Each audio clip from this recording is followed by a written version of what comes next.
আসেন। এই তোমরা কই সবাই আসো, এই যে মেহমান আইসা বলছে। বসেন আপনারা, বসো বসো। কিছু মনে করেন না, গরিব মানুষ তো এই জন্য বাইরে আয়োজন করলাম আর কি। কোনো সমস্যা নাই, আমরা সবাই গরিব। হ্যাঁ এই পথে আসতে কোনো কষ্ট হয় নাই তো না? ঠিক মতো আসতে পারছেন? জি জি, কোনো সমস্যা হয় নাই। যাক, ভালোই হয়েছে। তা ঘটক সাহেব, এই তিনজনের মধ্যে পাত্র কে? ও আচ্ছা, তাহলে পরিচয় করে দিই। হ্যাঁ, এই যে পাত্র হচ্ছে এই যে মাঝখানে যিনি এই যে পাঞ্জাবি পরে আছে, ওনার নাম হচ্ছে বাদল। উনি পাত্র, উনি সরকারি চাকরিজীবী। আর উনি হচ্ছে মেজো ভাই।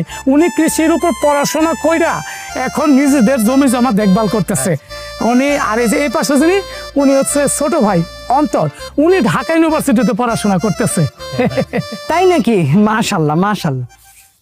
আর এই যে এনাদের তিনজনের বাপ মাই মারা গেছে, সেটা তো আপনাদের আগেই বলছি। হ, আমগো বাবা মা নাই, আমরা এতিম। মানে ধরতে গেলে আমার তিনটা বোনেরে আমি মানুষ করছি, লেখাপড়া শিখেছি, বড় করছি। আমি কখনো কোনোদিন তাকে মা বাবার অভাব বুঝতে দিই নাই। তাদের কারণে আমিও দেরিতে বিয়ে করছি। এই যে উনি হলেন আমার গিন্নি। ওরা আমার ননদ হলে কি হবে? আমি তাদেরকে নিজের সন্তানের মতো, মেয়ে সন্তানের মতো করে মানুষ করছি। আশা করি আমাদের মেয়ে আপনাদের বাসায় গেলে আপনাদের খুব সুখে রাখবো। তাহলে ভাবি এখন একটু পাত্রীকে আনেন, আগে পাত্রী দেখি। জি আচ্ছা, ঠিক আছে। পাত্রী দেখার আগে আমারে দেখা লও। তা বাবারা, পাত্রী দেখার আগে আমার কয়টা প্রশ্নের উত্তর দিয়ে লও। ভাইয়া, ওই যে তোমার বুইরা বাত্তে আইসা পড়ছে।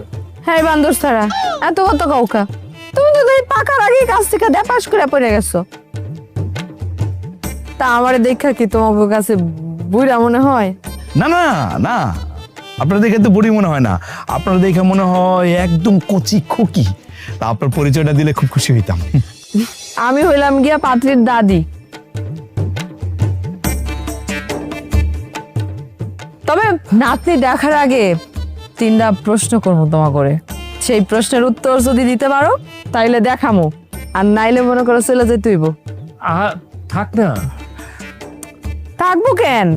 পাত্রপক্ষ আইসা পাত্রীপক্ষরে কত প্রশ্ন করে কও। তা আমি দাদি হয়ে কি